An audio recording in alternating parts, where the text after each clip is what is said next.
Bem, vamos então para a segunda etapa do nosso encontro, do Mutirão pela Vida.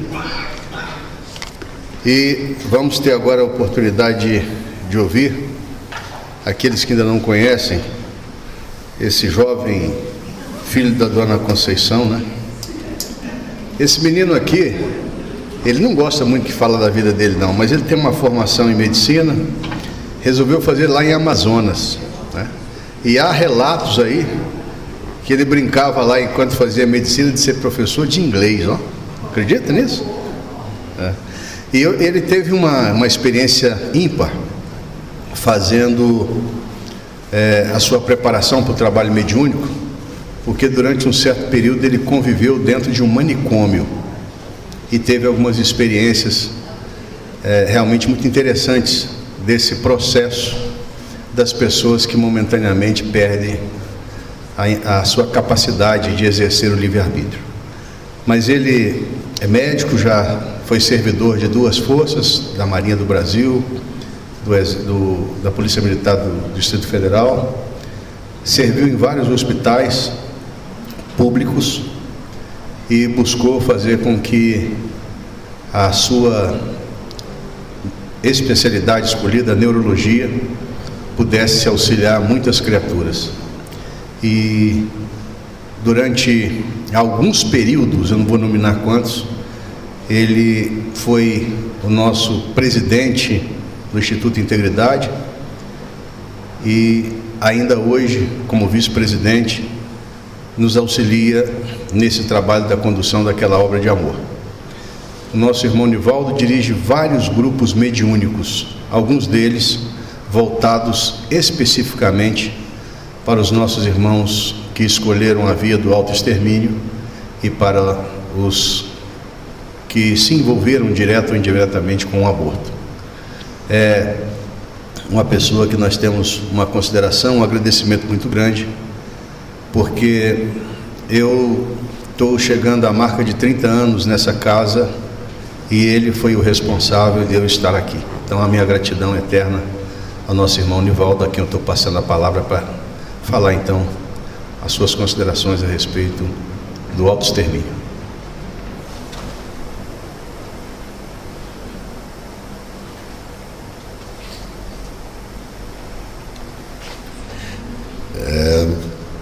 Primeiro, muita paz a todos.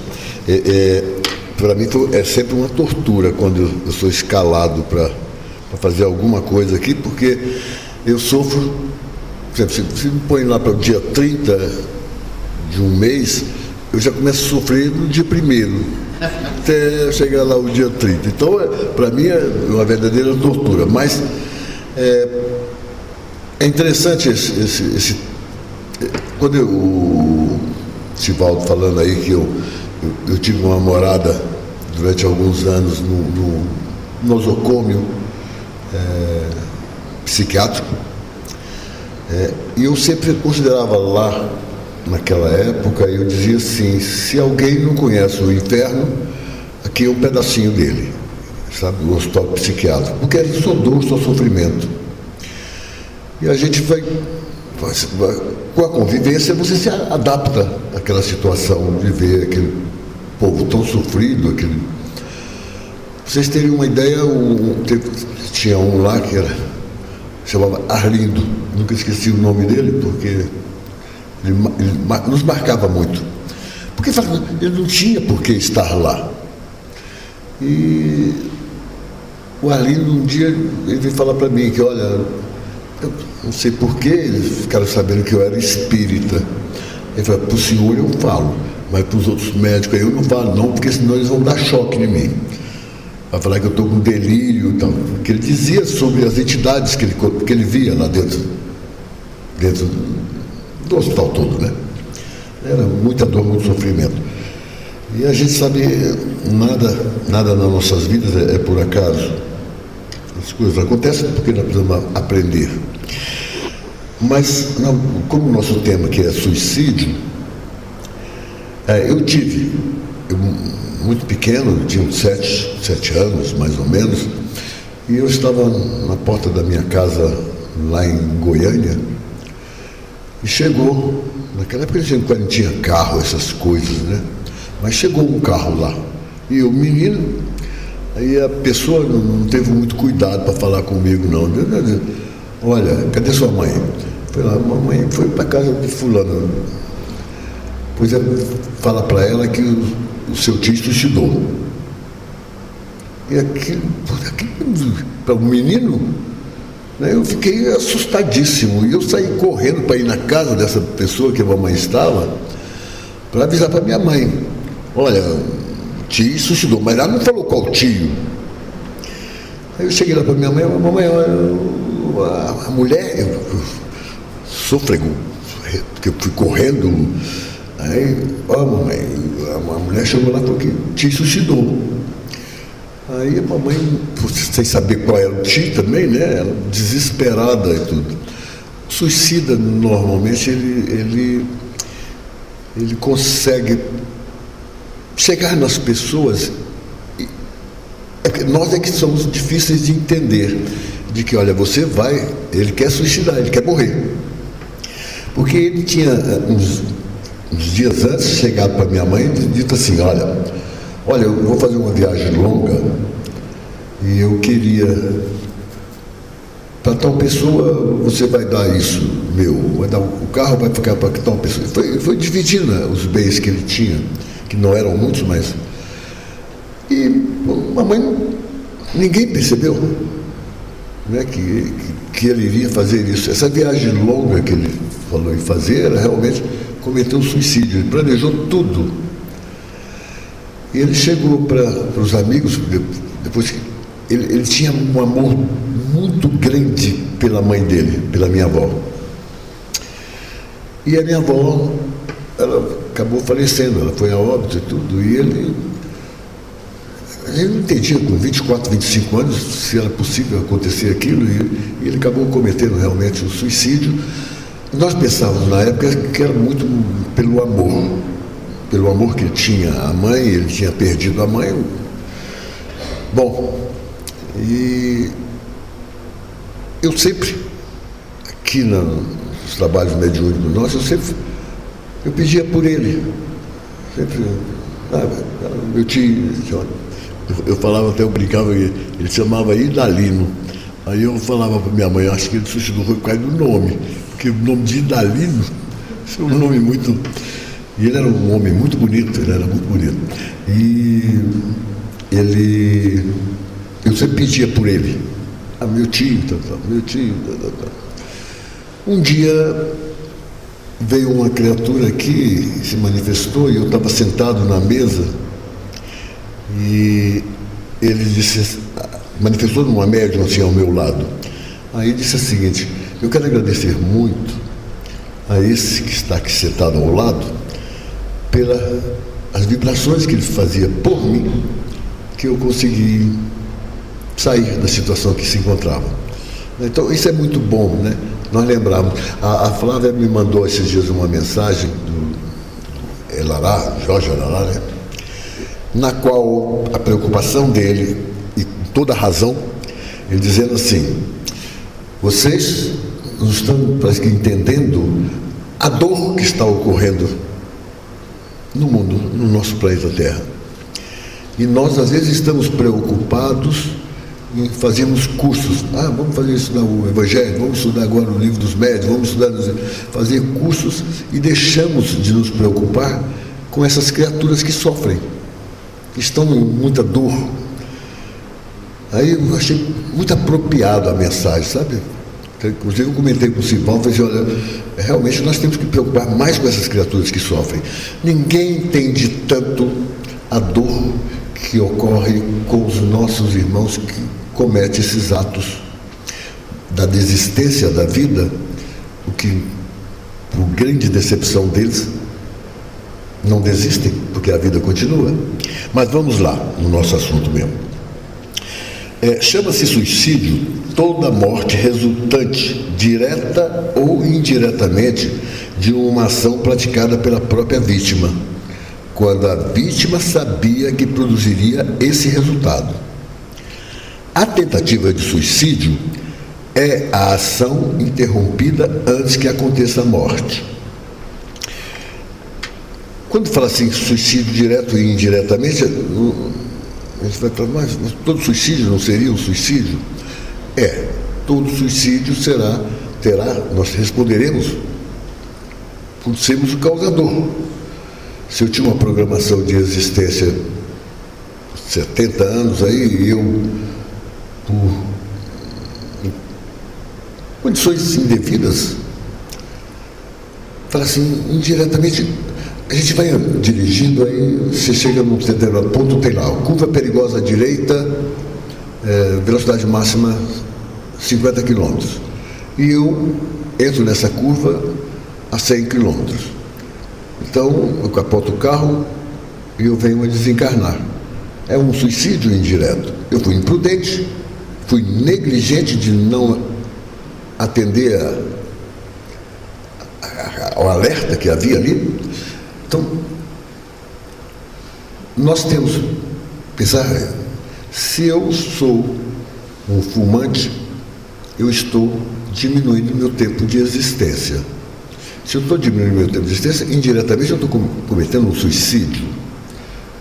Se eu sou uma pessoa que por qualquer motivo me torno raivoso, eu estou cometendo um suicídio. Porque eu estou destruindo em mim todo aquele potencial que eu teria para... Olha, se acalme seu coração, acalme tudo. Mas nós não conseguimos. Portanto, em 2014, a Organização Mundial de Saúde... Isso é até interessante falar em Organização Mundial de Saúde, porque sempre sobre uma condição de dizer assim, se nós divulgarmos estatisticamente o que está acontecendo em termos de suicídio, a probabilidade é que aumente o suicídio. Não é verdade? Eu acho que não é verdade. Nós temos que estar esclarecido a respeito do que acontece. A única das doutrinas, todas, a religião católica, evangélica, todos, eles condenam o suicídio. Mas não nos explica o que ocorre com o processo do suicídio. A única que é esclarecedora para nós, porque nós temos a notícia do outro lado, daqueles que cometeram o ato, e nos trazem, olha, se eu estou pensando em fugir de uma agonia, de uma dor, o cometimento, se eu me abreviar nisso aí, ele será 1000 vezes pior para mim lá do outro lado. Então é a única que realmente diz, olha, a vida continua. Portanto, você vai responder pelos seus atos. Então a doutrina espírita realmente, ela veio para nos, talvez até dizer, salvar, né? Nos dar condições de que eu não cometa mais loucuras. Antes de conhecer a doutrina que eu cometia, hoje eu tento amenizar essas loucuras. E então nos assusta porque a cada 40 segundos ocorre um suicídio no mundo. No Brasil, a cada 30 minutos ocorre um suicídio. Então, estatisticamente, é uma coisa pavorosa. Mas nós não devemos confiar muito no nosso processo estatístico, porque a subnotificação que ocorre dentro dos hospitais, por exemplo, o indivíduo chegou lá, o menino chegou com um tiro na cabeça. Aí o médico fala assim, acidente com arma de fogo. Então a causa morte do indivíduo.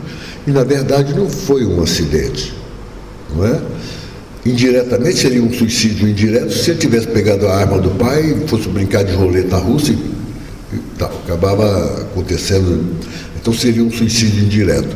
Mas às vezes o garoto vai lá e pega a arma e realmente ele comete um suicídio mesmo, ele que tinha intenção de enganado de pensar que ele sairia do sofrimento, sairia das dores que ele poderia ocorrer. Aí cabe a nós estar muito atento para alguns fatos, né? Alguns acontecimentos. Diz que o comportamento suicida é um fenômeno complexo, causado por vários fatores interrelacionados, pessoais, sociais, psicológicos, culturais, biológicos e ambientais. Quando eu fazia faculdade, você tinha as chamadas matérias optativas. E eu fiz, na época, a opção por fazer ecologia. Eu fiz ecologia 1 e ecologia 2. E nós fomos levados no meio ambiente, na selva amazônica mesmo, então tinha coisas muito interessantes. Aí, eu acredito que praticamente quase ninguém sabe dessas coisas. Existe uma tribo indígena lá na Amazônia chamada Craiacore, que eles chamavam na época de os índios gigantes, porque eles eram realmente muito altos. Na época da construção da Perimetral Norte, esses índios passavam sob a reserva indígena desses Craiacore, e eles iam. O que começou a acontecer? Um alto índice de suicídio nessa tribo. Aí, talvez alguém se interessou e foi lá estudar por que ocorria um alto índice de suicídio. O que acontecia? Os índios, toda a ferramenta que eles tinham para plantarem, para fazer tudo, era eles que produziam. Então, eles mesmos faziam. E eles começaram a ver, eles sentavam na beira da estrada que estava sendo construída, e eles começavam a ficar olhando, e eles achavam que o tratorista, aquele que estava operando a máquina, era eles que tinham feito a máquina também. Porque para eles, era eles que faziam. Então eles achavam que o indivíduo que estava conduzindo lá o trator, lá, era ele que faziam. Eles sentavam na beira da estrada e ficavam lá e morriam de inanição.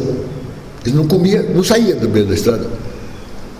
Pela depressão, pela angústia que eles tinham, de pensar, pô, aquele homem constrói uma máquina dessa e nós ficamos aqui coisas extremamente primárias, né?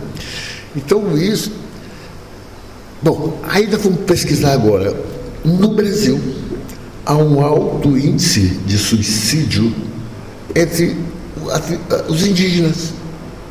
Então, Mato Grosso do Sul tem um alto índice de... Amazônia, altíssimo índice de suicídio entre os indígenas. E nós ficamos sabendo disso. Então, estatisticamente, isso não chega para nós quase. Mas ninguém tem conhecimento disso. Então, por isso, quando eles falam fatores ambientais, fatores sociais, é realmente uma das situações que pode levar sei lá, uma população, um povo. Nós temos como IDH, um índice de desenvolvimento humano, por exemplo, a Suécia é um exemplo para nós. A Suécia é um país que não tem problema de fome, não tem problema nenhum, mas tem um alto índice de suicídio. Como é que vamos explicar isso? Então você vai falar. Eu tenho um familiar que mora lá na Irlanda, e ele dizia para mim, olha, o tio, quando chega o período realmente de muita neve, muita coisa, o índice de suicídio aumenta demais lá. Porque as pessoas ficam isoladas, então se aumenta o índice de suicídio. Então o meio ambiente é um fator que leva nós a nos causar grandes problemas, né? É preocupante quando nós vamos ver estatisticamente situações. Por exemplo, 2016, outra coisa, a Organização Mundial de Saúde, mesmo o Ministério da Saúde nosso aqui, ele sempre nos escondeu a estatística nossa aqui. Assim como o livro Nosso Lar, quando ele foi editado, a Federação Espírita Brasileira ficou temerosa, porque diz, as pessoas vão ler isso aqui, vai falar, poxa, eu vou para a cidade Nosso Lar, lá é bom demais. Então ela ficou com medo de aumentar o índice de suicídio, a Federação Espírita. Na época, foi um problema para... Bom, agora vocês veem aqui, olha a grande preocupação que nós devemos ter. 2016 a 2021, os suicídios aumentaram 49,3% em adolescentes de 15, em adolescentes, mas a faixa etária é de 15 a 19 anos. E 45% na faixa etária de 10 a 14 anos. Esses dias veio uma pessoa aqui. Bom, talvez seja interessante eu contar o que foi acontecendo com a gente aqui na nossa casa. Há uns anos atrás, nós começamos a fazer aqueles, vocês lembram de um alto índice de suicídio entre adolescentes, jovens, lá no Pátio Brasília, né? Acho que você... Então, um dia, claro, foi eles, né? A espiritualidade. Eu falei com um grupo, falei, nós vamos fazer uma vibração lá para esse lugar lá, Pátio Brasília, porque é muito jovem, está suicidando lá, saltando lá. Aí nós começamos a fazer essa vibração para esses garotos lá. Vieram, bom, é interessante, eu vou contar isso para vocês porque na época me tocou muito. E chegaram e falaram assim, quando nós terminamos essa vibração, para lá terminou o trabalho, aí veio uma entidade e falou assim, até quem finge, né? Porque nós estamos preparando esse grupo, tem 10 anos, para que vocês façam esse trabalho especificamente para os suicidas. Aí eu falei, nós somos ruins, né? Somos ruins, recebemos a intuição, mas não... Aí, pronto, acabamos criando esse grupo na quarta-feira, especificamente para os suicidas. Começamos a fazer esse trabalho. No livro dos Espíritos tem uma pergunta, os Espíritos nos influenciam? A resposta é muito mais do que vós imaginais. Na verdade, são eles, na maioria das vezes, são eles que nos conduzem, tanto para o bem quanto para o mal. Se eu estou mais receptivo para espíritos que vão me induzir para o mal, obviamente eu caminharei com eles. Mas se eu estiver receptivo para aqueles espíritos que querem o bem, bom, nós chamamos algumas criaturas que estavam, infelizmente, voltadas para o mal. São falanges de espíritos. E um deles disse assim para nós, assim, não, no nosso caso é eu e um outro. Nós percebemos o pensamento, a vibração do garoto que estava entrando, no adolescente, nós percebemos a vibração dele, e aí nós chegamos para ele e vamos dizer assim, a vida não presta mesmo, não. Aqui é muito melhor. E eu induzindo. Aí ele falou uma coisa interessante para ele, falou assim, a morte tem cheiro. Então eles sentiam quando o garoto, como é que é esses que vestiam muito de preto, hoje até que acabou mais, né? Como é que chamava esse negócio? Aqueles que andavam de preto, emo, né?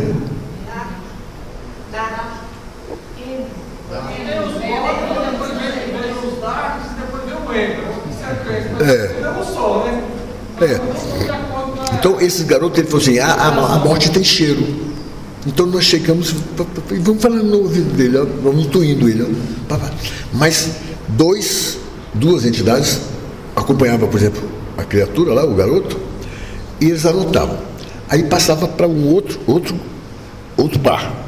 Aí esse outro par chegava e ficava, não, a vida está ruim mesmo, aqui é muito melhor.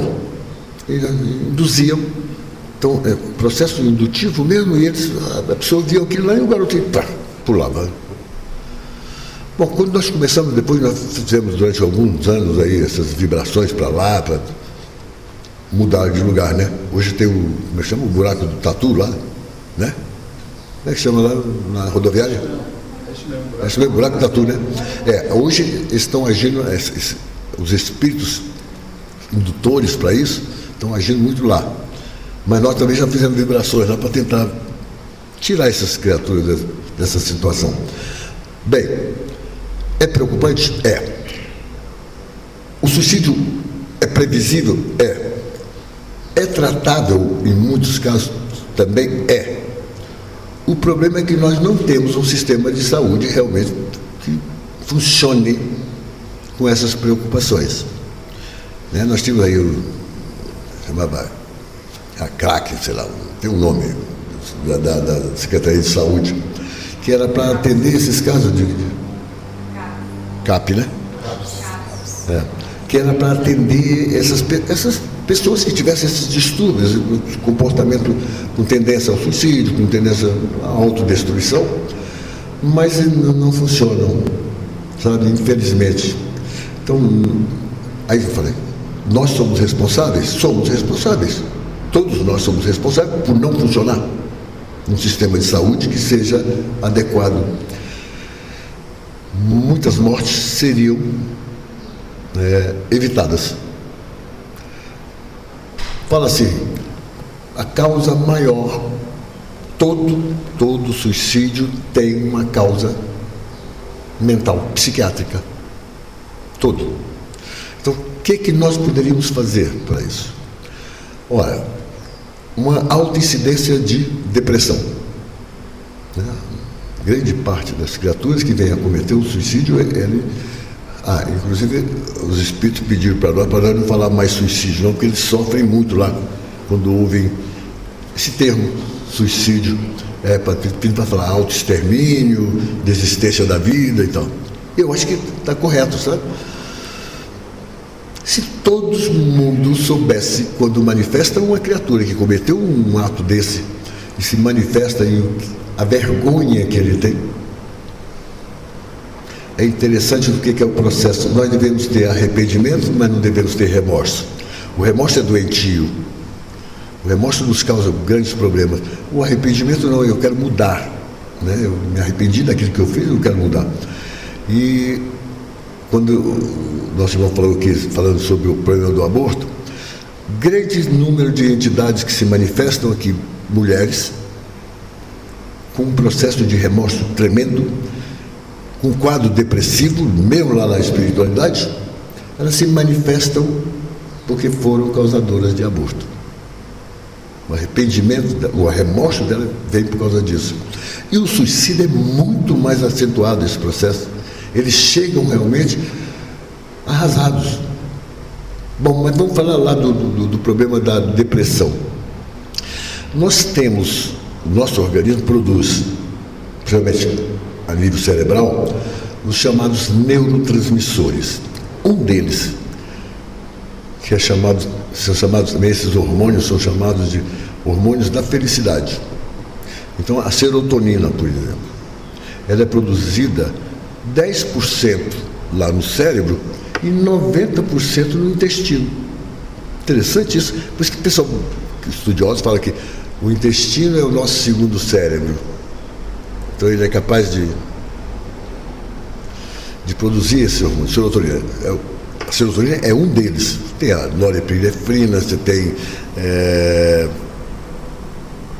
a levodopa, você tem uma série deles, que são hormônios que nos dão estímulos, nos dão mais alegria, nos dão mais... Aí eu estava dizendo assim, você faça o seguinte, você tem alguns alimentos que ajudam na produção desses hormônios, mas você faça pelo menos 15 minutos de atividade física diária, porque o organismo vai produzir mais esse hormônio. E produzindo mais esse hormônio, ele vai nos tirar de quadros depressivos. Então veja para vocês verem como é que nós às vezes nos deixamos. Quando a pessoa está depressiva, ela vai se entregando. A vida perde a cor. O mundo torna-se cinza, não tem mais nenhuma alegria. Sabe quando nós produzimos muito a serotonina? Quando fazemos algo de bom. Que gozado isso, hein? Quando nós fazemos alguma atividade, nós deixamos uma pessoa feliz porque nós temos ajudado, nós produzimos mais serotonina. Então faz assim, visite mais, esteja mais com seus amigos que você goste, abrace seus amigos, porque nós estaremos produzindo mais serotonina. Então, as pessoas perdem realmente o gosto pela vida, e isso é péssimo. Então, nós temos que estar atentos com os nossos amigos, nossos vizinhos, todos, mas os nossos filhos. Quando nossos filhos começam a mudar de comportamento, não ter muita vontade de se alimentar, começam a se isolar, começam a dormir muito, eu tenho que acordar para isso. Está mudando o comportamento. Isso é possível, é palpável para nós. Mas nós, às vezes, deixamos passar as coisas.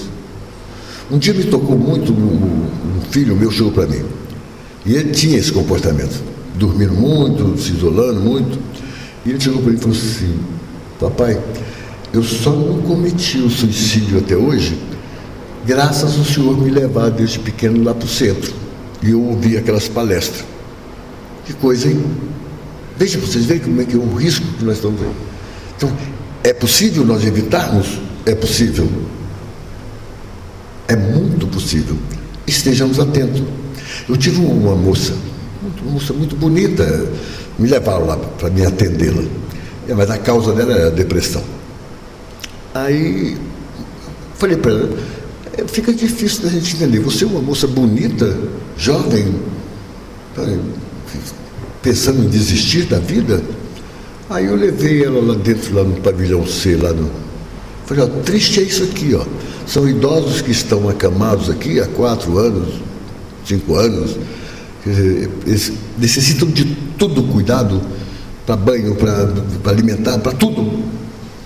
Isso é triste.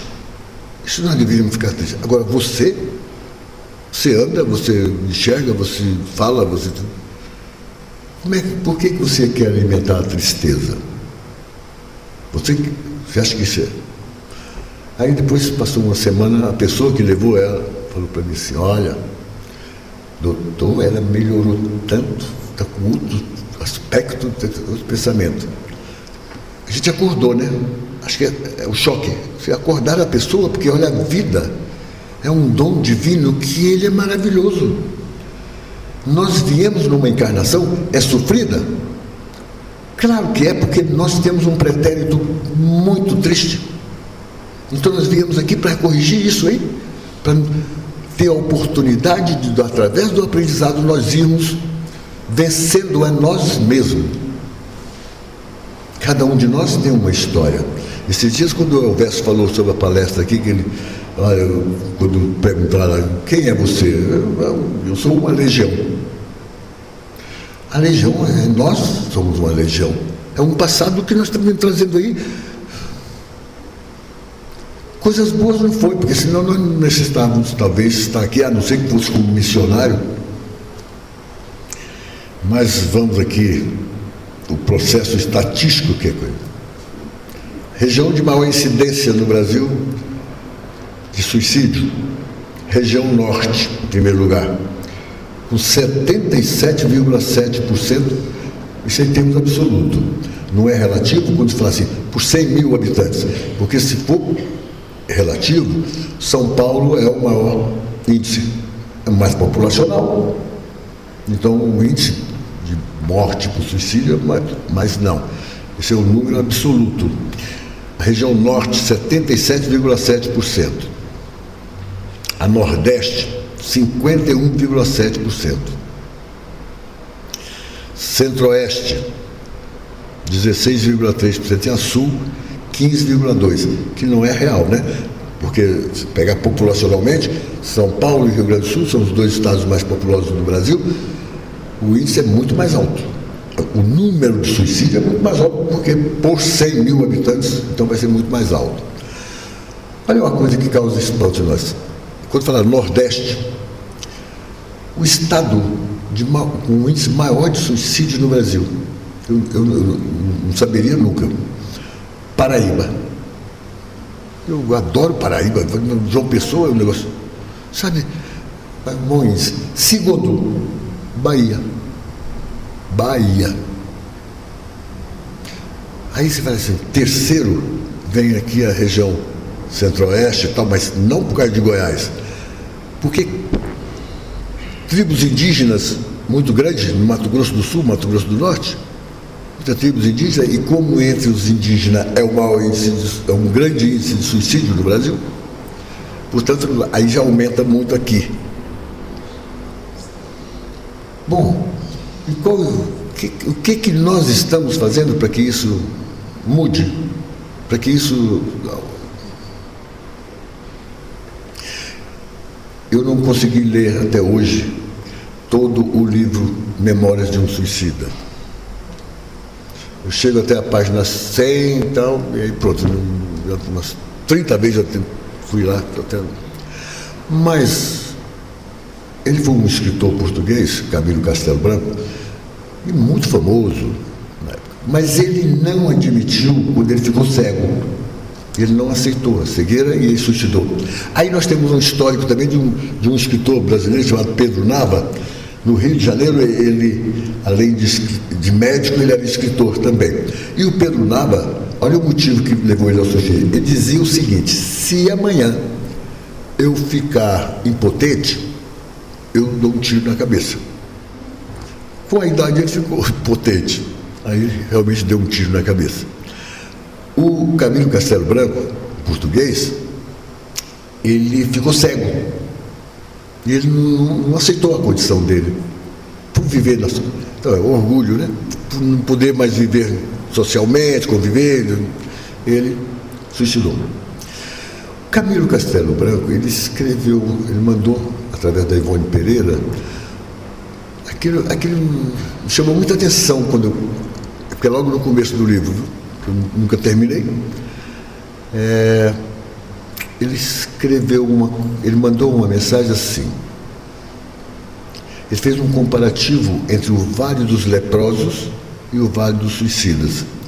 E nessa comparação que ele fez, ele dizia o seguinte: lá no Vale dos Leprosos, você podia ter amizade, você podia ter amor, um relacionamento entre homem e mulher. A gente sentia a mudança da estação. Quando chegava a primavera, nós víamos a revoada dos pássaros, o campo ficava mais verdejante, sentíamos o perfume da mudança de estação. Lá nós éramos felizes, porque nós tínhamos amizade, nós nos relacionávamos. No Vale dos Suicidas, era só dor. Nós não conseguíamos respirar, porque o ar era tão fétido, tão impregnado de energias negativas. Lá era só escuridão, lá não tem luz. Lá era lágrimas e ranger de dente, como o Nazareno nos alertou naquela época. Você poderá ir para lá, onde é só dor e ranger de dentes. Então lá foi só sofrimento, foi só dor. Isso para nós, por isso que a doutrina espírita é importante, pode nos causar medo, né? Eu não vou fazer isso, não, eu vou cair. É o cair do espeto, cair na brasa, né? Então a dor vai continuar, muito pior. É 1000 vezes pior a dor que nós sentimos aqui quando encarnados, por um motivo qualquer, uma decepção qualquer. O que o suicida é? Ele é orgulhoso, ele é egoísta, ele se esquece que cada suicídio, no mínimo, 6 pessoas encarnadas vão sofrer. Sofrer de tristeza, sofrer de, puxa, por que fez aquilo? Por que ele fez isso? Então nós estamos sendo egoístas. Eu quero resolver o meu problema. Eu estou angustiado, estou triste, a vida não está tendo importância para mim, eu vou embora. Então quando alguém falar para você, eu estou preferindo morrer, eu gostaria de deitar, dormir e não acordar mais. São sinais de alerta para nós. São gatilhos que estão mostrando para nós.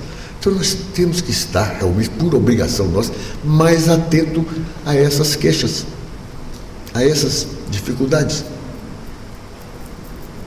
Então nós ficamos assim. Bom, ele, Camilo Castelo Branco, quer dizer, quando nos narra essa dificuldade toda que se passa no mundo espiritual, se nós acordarmos um pouco, eu vou pensar em morrer? Se eu fiz uma programação de encarnação na qual eu tenho que realizar algumas coisas. Eu não vou falar. O livre-arbítrio nós espíritas sempre falamos, não, eu tenho livre-arbítrio. O livre-arbítrio, ele é relativo, ele não é absoluto. Por que ele não é absoluto? Por que existem as chamadas reencarnações compulsórias?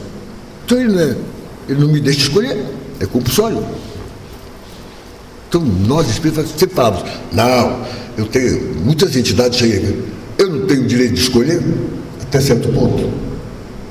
Vai chegar um momento que você não tem mais o direito de escolha, porque você vai fazer escolhas que vai se afundar mais. Então nós vamos passando por todos esses processos. Eu tenho preocupação muito com esse processo do suicídio, porque eu sempre achei o seguinte, nós chegarmos para a pessoa, aquele que diz para você que tem ideia de autoextermínio, 90%, olha, é muito alto, hein? 90% vão causar. Nós temos milhões de criaturas que, para cada suicídio, você tem impressionante número. Você tem aí, para cada um, você tem 40 tentativas. A cada 2 segundos há uma tentativa de suicídio no mundo. Isso daria milhões. Então, ainda bem que alguns não têm sucesso, né? Sucesso. Não chegam. Né? A cada 2 segundos, se há uma tentativa, o número de suicídio no mundo é pior do que os confrontos armados, do que, por exemplo, a Segunda Guerra Mundial. O número de desencarnados passam, para nós aqui, passa e muito do desencarne que ocorreu na Segunda Guerra Mundial, por ano. Aí você fala assim, as estatísticas nossas são corretas? Não. Porque em todos os lugares que eu procurei, você não tem estatística. Não se inclui China, Rússia, não está incluso. Então ninguém sabe o que acontece lá. Né? País, maior índice de suicídio proporcional à população, Guiana. As Guianas. Depois vem Coreia do Sul, Coreia do Norte, vai indo. O Brasil, ele está em 113º lugar. Isso populacionalmente, proporção, 100 mil habitantes, o número de suicídio. Mas nós somos o 8º lugar no número de suicidas. Então é muito alto. Nós temos que realmente acordarmos para isso. Nós somos corresponsáveis, não somos co-criadores. Então nós somos também corresponsáveis por todo esse processo. Nós não podemos deixar que as coisas continuem acontecendo ao nosso redor. Agora veja as influências que há. Esses dias chegou, nas quarta-feiras nós temos um grupo que é para problema de suicídio. Aí chegou uma trabalhadora aqui do grupo e ela me trouxe a fotografia de uma sobrinha dela. Linda moça, a menina. 14 anos. Aí ela falou, vamos fazer uma vibração, porque ela tentou suicídio através do medicamento, tomou um monte de medicamento. Os homens suicidam mais do que as mulheres, viu? Mas os homens são mais objetivos no suicídio. Ou ele vai através de projétil, de arma de fogo, ou ele vai para o enforcamento. Então eles são objetivos, eles conseguem mesmo. As mulheres são mais por medicamentos, esses veneno para rato, as mulheres fazem assim. Então elas falham mais, sabe, no processo. Mas essa menina chegou, a tia falou assim, não, eu queria que fizesse uma vibração para ela, porque ela tentou suicídio, 14, ele me mostrou a fotografia. Eu falei, não é possível, uma menina linda, linda, linda. Aí eu, por que foi a causa? Cuidado, viu? Nós que somos pais, avós e tal. Rede social. a escola da menina, o grupo dela da escola, tirou ela do grupo. Tirou ela do grupo, ela se sentiu tão arrasada que tentou o suicídio. Vocês sabem qual é a cidade em Brasília maior índice de suicídio? Vocês imaginam? Primeiro lugar, Riacho Fundo 1. Águas Claras, segundo lugar. Hã? Ah, bom. É por isso. Mas é o maior índice de suicídio, Riacho Fundo. Depois nós temos Águas Claras, depois Ceilândia. São os índices altos de suicídio. Em Águas Claras, eu fui procurar entender por que de Águas Claras. A gente pensa, teoricamente, é um lugar de pessoas que têm um poder aquisitivo bom. Águas Claras ocorre mais suicídio porque muitas pessoas, muitos jovens, faz concurso aqui em Brasília, vem de fora de outro estado e vai morar em Águas Claras. E a solidão seja muito mais a causa desse suicídio, que são suicídios que normalmente é por saltarem dos prédios. Associado droga, alcoolismo, um distúrbio mental. Quando o indivíduo busca uma droga, existe uma droga agora chamada K9, que ela é 50 vezes mais potente do que a cocaína. Então o que está acontecendo? Ela é chamada também a droga zumbi, que a pessoa usa essa droga e ela passa a ser realmente um autômato. Eu estive lá na Irlanda, tem uma irmã, eu falei que parentes que moram lá, e eu estive lá e nós fomos andando lá em Belfast. Eu vi uma moça tão bonita, mas ela está bem vestida, mas já suja. Ela deve ter caído lá no chão, então. Aí, mas ela parecia que não era, ela, sabe, andando assim, completamente fora de si. Aí o meu sobrinho veio falar para mim, olha, aqui está alto, sabe o que é onde? Todo mundo tem um tal do Zolpidem aqui no Brasil, né? Que é um hipnoindutor, indutor do sono. Então, o pessoal está viciado nessa porcaria. Lá, você compra na farmácia. Então, ele toma esse Zolpidem e bebe, faz uso de bebida alcoólica e se perde completamente, fica também um zumbi. Primeira vez que eu fui lá para visitar a minha irmã e esse meu sobrinho lá, eu fui eu e meus 2 filhos. E nós paramos, primeiro lá em São Paulo. E eu assistindo na televisão lá em São Paulo, falando assim, 100% das notas circulantes na Irlanda, olha, cara, estão contaminadas por cocaína. Vocês já imaginaram o que é 100%? Se todo mundo usando ela como canudinho lá para cheirar, para aspirar.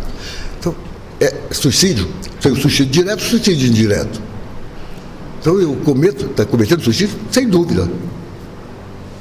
Então, a maioria, 90% tem problemas de ordem psiquiátrica, dos suicidas, 90%, e se associado a álcool ou droga, 100%. Cabe a nós entendermos uma coisa. Quando vem os alertas para nós, olha, nós precisávamos realmente estarmos preocupados com essa dor dessas criaturas. Porque é uma dor. Vocês já imaginaram? O André Luiz ficou só 2 aninhos lá no Vale do Suicida. Mas essas criaturas que ficam 50 anos, 100 anos, aí fala assim, foi Deus que está castigando? Não. Foi eu que criei a situação para que eu passasse por esse sofrimento, por essa dor. Então, mas nós, a obrigação nossa é esclarecermos para que ninguém mais tomasse essa decisão. Porque você pensa que vai sair de um sofrimento, de uma dor, e eu vou centuplicar essa dor. Vai se tornar muito pior. Então, nós temos obrigação de estarmos atentos àqueles que estão ao nosso redor, e nós temos que fazer de tudo para mudar o pensamento, as ideias dessas criaturas. Nós não podemos, porque senão nós somos corresponsáveis. Porque passou por mim e eu não fiz nada. Eles são, em primeiro lugar, o universo pertence a todos nós, né? Portanto, nós somos criaturas que pertencentes ao universo. Então, todos aqueles que estão à nossa volta, nós somos também responsáveis pela vida, pela conduta deles. Eu não posso deixar que uma pessoa, de alguma forma, me peça socorro e eu não entenda. Olha, eu não aguento mais essa vida. Olha, para mim, se morrer ou não é a mesma coisa. Olha, isso é uma porcaria. Eu não suporto insucessos. São pessoas que o fracasso é terrível para elas. É claro que nós vamos ter em nossas vidas situações realmente decepcionantes para nós. Mas nós temos que aprender que, olha, isso passa. A dor passa, tudo vai passar. Então eu tenho que aumentar a autoestima dessas criaturas que muito baixa. Não quero mais viver, não. A minha mãe não importa mais. Se eu deitar e dormir e não acordar mais, ótimo. Só que eu vou acordar. Eu, ao despertar lá do outro lado, eu vou ver o que eu fiz comigo. Eu fui responsável pela minha desistência. Então, nós temos responsabilidade direta para aqueles, principalmente para aqueles que convivem conosco, estão mais próximos de nós. Nós temos que estar atentos. Olha, está com ideias, não são boas. É muita dor, é muito sofrimento. Se nós não quisermos sofrimento para nós, nós também não vamos querer sofrimento para os outros. Nós temos que estar lembrando que fazemos parte do universo. E do universo, tudo que ocorre no universo repercute no universo. Meus pensamentos repercutem no universo. Quando eu faço uma guerra, estou repercutindo no universo. O mundo vai ter mudanças? Claro. Nós estamos aqui vivendo já um processo de transição planetária. E nesse processo de transição planetária, nós não estamos suportando, muitos de nós estamos tendo dificuldade em suportar as vibrações energéticas já da quarta dimensão. Nós não fomos preparados ainda para estar isso. Então nós estamos vivendo agora um momento que é isso. As vibrações estão aí e mudaram. Então nós estamos vendo as pessoas estão muito tristes, as pessoas já não têm alegria. Por isso, quando fala que a serotonina é o grande hormônio para nós, porque quando nós encontramos amigos que nós gostamos, ela mexe. A serotonina ela vai circular mais. Então, nossas emoções se modificam, é melhor para nós. Que nós todos aprendamos que viver, Gonzaguinha fala, né? Viver e não ter a vergonha de ser feliz, né? Na letra dele. Então nós temos que viver e realmente nós estamos em busca da felicidade. Mas Jesus foi claro, a felicidade não é deste mundo. Ainda. Ele fez questão de falar, ainda não é deste mundo. Ela será. Quando nós, os habitantes desse planeta, também estivermos melhores. Aí seremos felizes. Mas nós não podemos deixar nos responsabilizar de ver alguém que quer desistir da vida por causa das suas dificuldades. E as dificuldades vão piorar lá do outro lado. Muito obrigado pela paciência de vocês. A gente... Nada do que eu planejei aqui foi conseguir, viu? Mas tudo bem, né?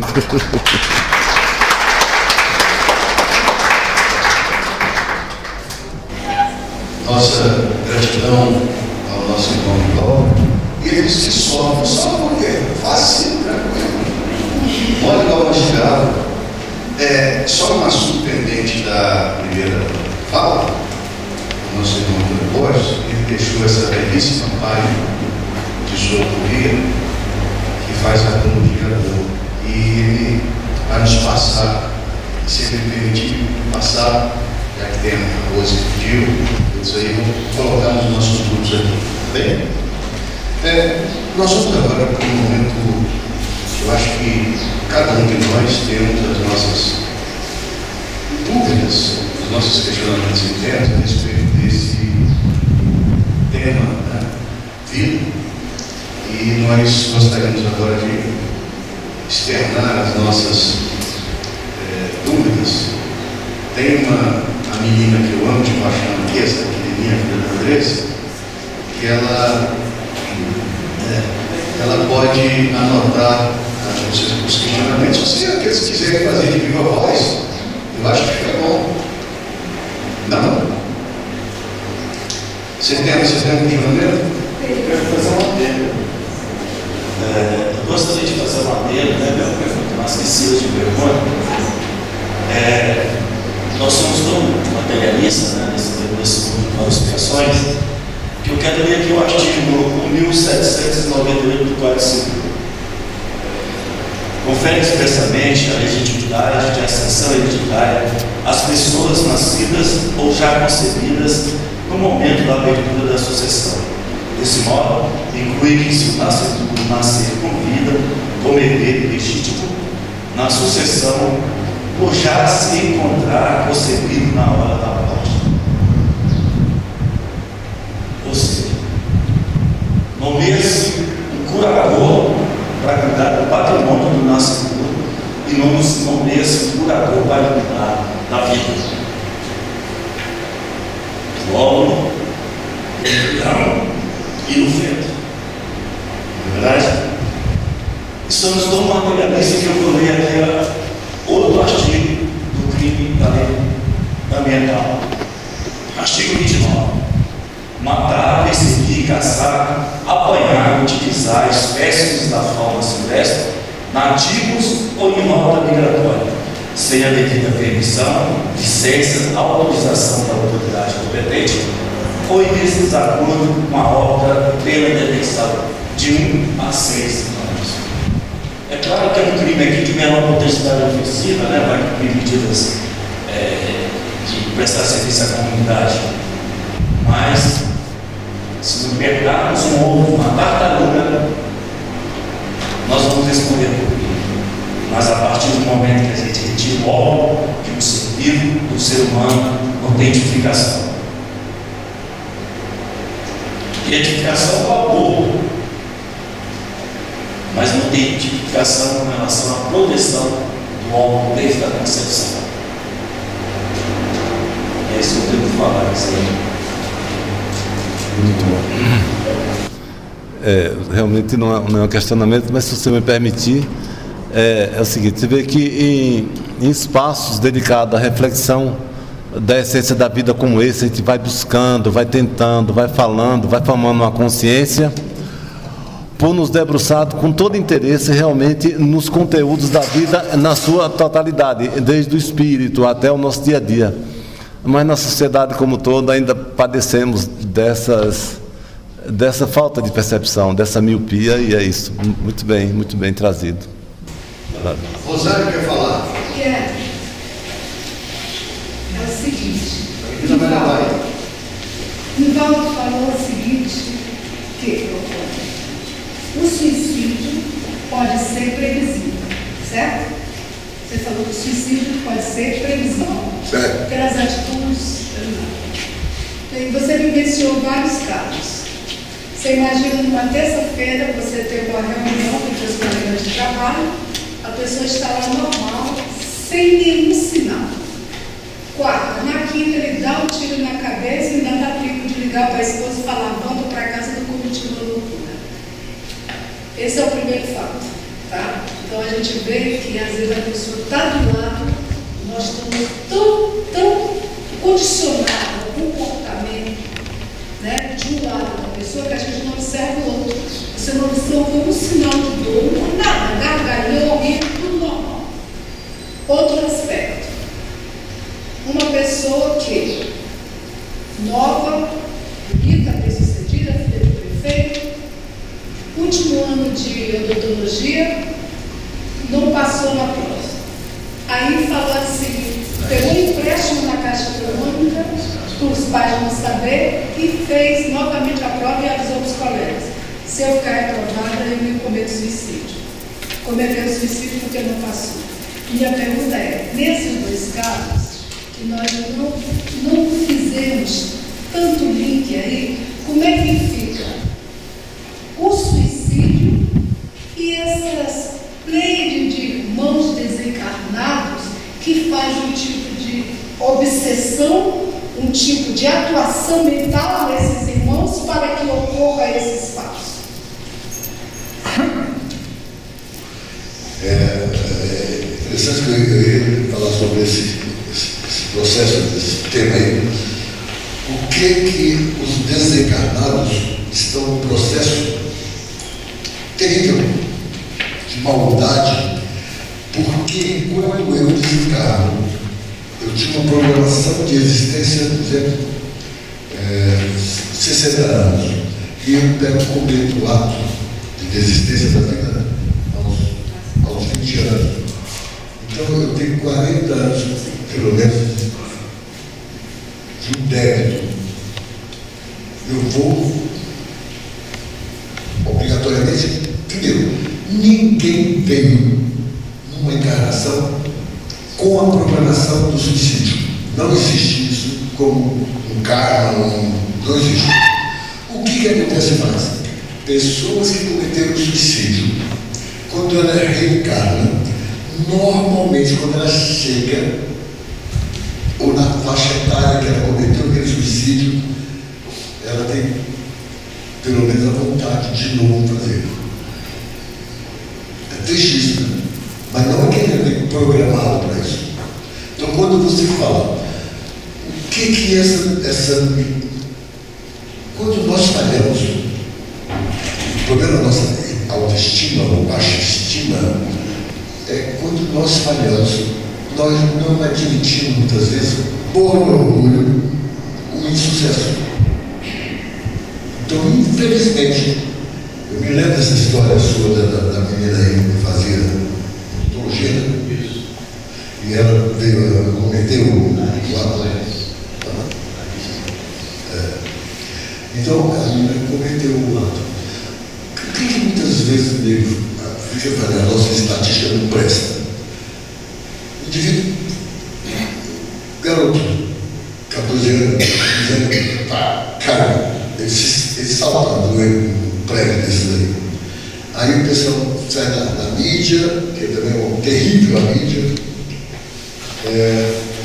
fala assim, não, ele foi pegar não sei o que, ele caiu, sofreu um acidente. Então você assume o real. Olha, ele saltou, ele estava em dificuldade. Vocês já imaginaram o que é hoje o bullying através das redes sociais? Você já imaginou um garoto que está na escolinha dele lá que hoje, na minha época, era colocar os filhos para assistir o programa da Xuxa. Hoje eu fico vendo um menino que começa a ter problema, o pai dá um celular para ele. O mãe, aí vai brincar com o celular. Então ele não tem problema. Eu tive muita atenção com um menino autista, mas o menino chegou lá. Primeiro que ele não conversa, mas ele chegou com o meu celular para cima da mesa, no consultório lá do lado dele. Aí ele pegou, aí pediu para mim desbloquear. Aí eu coloquei e mostrei para ele. 2 meses depois, esse moleque chegou lá, pegou meu celular. Como é que ele tem a inteligência 2 meses depois de guardar? Porque se eu chegar para alguém de vocês e falar, olha, essa é essa. Não estou dizendo dessa mãe. Então, nós estamos tendo esse processo. Quando você fala, o problema é o orgulho